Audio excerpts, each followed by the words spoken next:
We've all heard the worn-out jokes about lawyers coming from comedians and politicians and even our friends. They refer to lawyers as opportunistic ambulance chasers who are only out to make a quick buck off of someone else's suffering. These comments aren't as innocuous as you might think. In fact, they're focused and developed as a highly financed, well-coordinated, decades-long smear campaign carried out by business interest groups like the U.S. Chamber of Commerce and the world's biggest insurance corporations. In 1971, Lewis Powell, before he became a justice on the United States Supreme Court, sent a memo to business and political leaders where he outlined what he believed were the challenges facing the business community coming from a group that he referred to as the New Leftist. During Powell's entire career, as a matter of fact, as a lawyer and as a judge, he was a loyal servant to a system where the interest of corporations was always superior to the interest of consumers who were victimized by those corporations.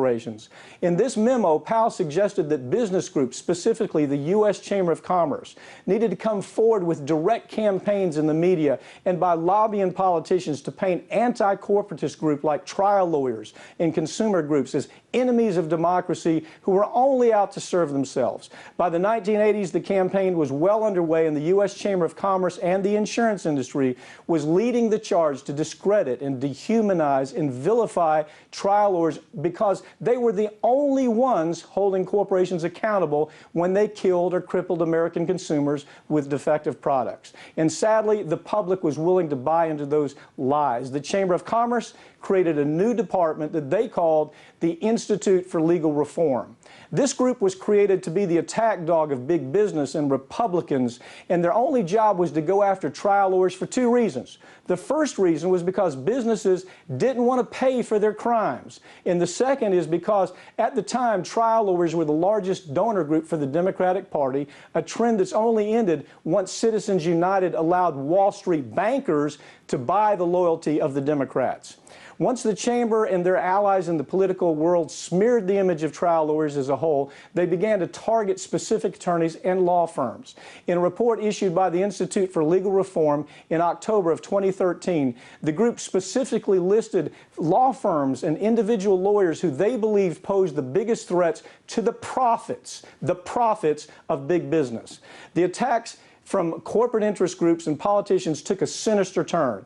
And the last few years have provided just a small glimpse of what corporations really want to accomplish, and that is putting consumer trial lawyers behind bars. That leaves government regulatory agencies as dysfunctional as the FDA, as dysfunctional as the SEC and the EPA to keep their eye on corporations and try to keep corporations honest. And then, of course, there's America's corporate media that today is fully owned and operated by huge corporate advertisers who threaten to pull billions of dollars in advertising from ABC and CBS and NBC if those corporate media types go too far in protecting consumers against corrupt corporations.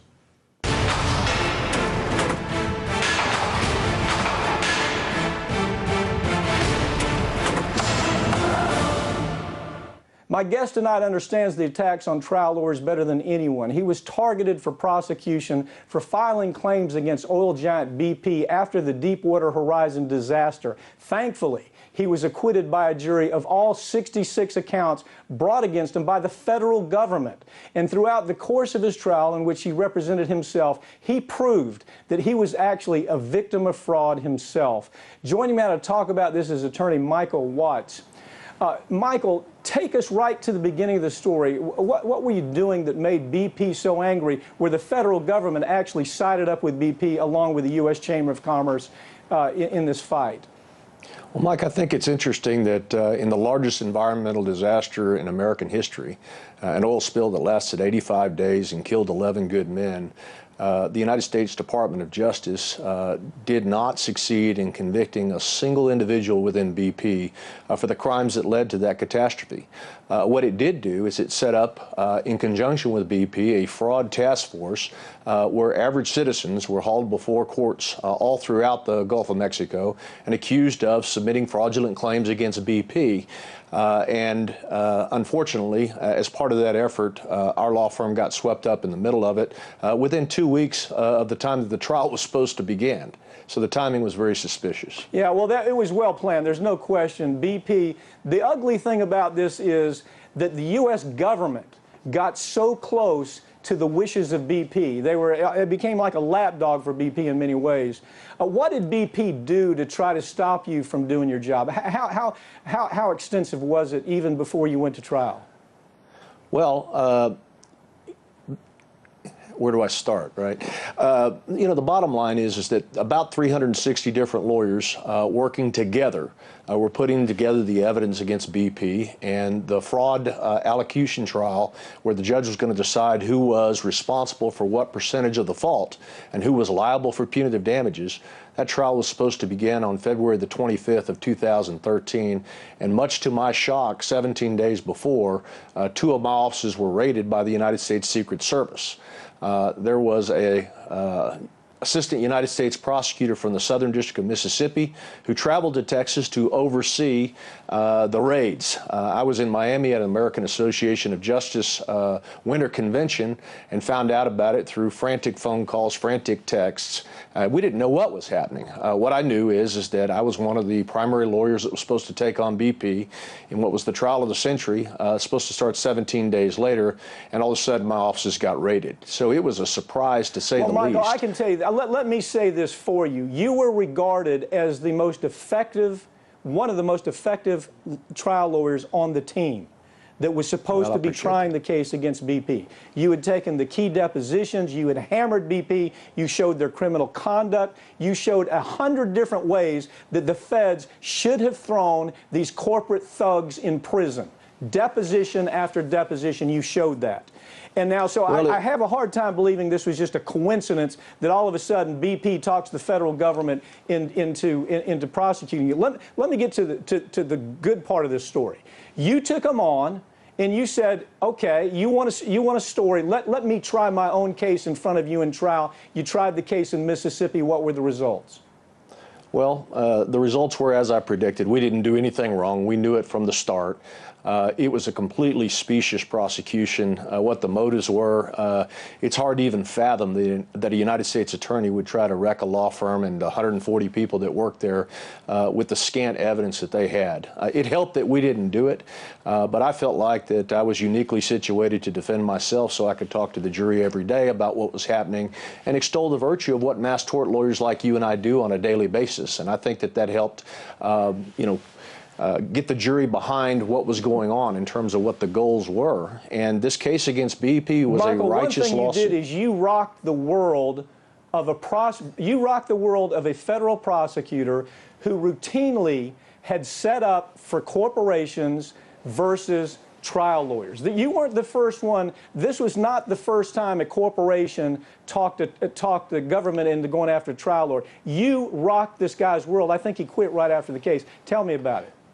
Well, I mean, in terms of not being the first time, I mean, some of the most prominent trial lawyers in the United States, a gentleman and a friend of mine now, Paul Miner, who you knew well in Mississippi, was indicted and sentenced to 11 years for something that is beyond me that he did anything wrong. I think it was outrageous. The largest class action lawyers in the country got prosecuted for things that I don't know. I didn't see anything criminal there. Dickie Scruggs. Michael, everybody is prosecuted under the Bush administration. I know you lived through the time when corporate America had the U.S. Chamber of Commerce. They had the biggest insurance companies in the world that had this plan that they had focused for a decade, how to go after trial lawyers. And then it finally evolved to, well, one thing we're going to do is if it's a trial lawyer going after a corporation, we're going to figure out how to put that trial lawyer in prison. Let me ask you this.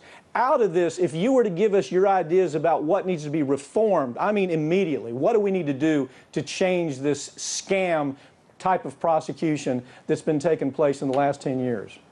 Well, I mean, the bottom line is it's without doubt that for the last 40 years, it has been a goal of the opponents of the Democratic Party to defund the party by going after trial lawyers. And that's been a very conscientious, deliberate effort with $660 million of paid advertising designed to, in effect, affect juries before they sit. But this phenomenon of criminalizing our politics, as has happened since Karl Rove took over the Bush White House in the early 2000s, and going after trial lawyers criminally, is, I guess, now about 12 or 13 years old, and it's just shocking that this kind of thing could happen here in the United States. To answer your question, there's a lot of things that ought to be done. First, the entire federal criminal justice system is built upon the pressure that the government can put on individuals who cannot bear that pressure. Getting people to roll over on people, to say things that aren't true, to threaten witnesses. If they don't do X, they don't do Y, they're going to get prosecuted along with them. Buy your peace by rolling over on someone else. And we were able to show that that happened in our case, but there's absolutely no consequence whatsoever to any United States attorney that brings charges, however specious, however false, however ridiculous as the charges against me were. At the end of the day, I just got to go home, but there was no consequence on the prosecutor for leaking evidence to the press, for bringing false charges, for pressuring people, for putting their lives at jeopardy just so that this guy could get a notch on his belt. It was wrong then, it's wrong now, and that needs to change. There needs to be a substantial process where the United States Department of Justice remembers that when its prosecutors take that oath, they're swearing not that they're going to get every conviction, but that they're going to do justice, and the goal is convictions. This is a prosecutor that probably should not have been around that long after we saw what he did in other cases. Michael, thank you, congratulations, keep up the fight. I'm glad you're out there.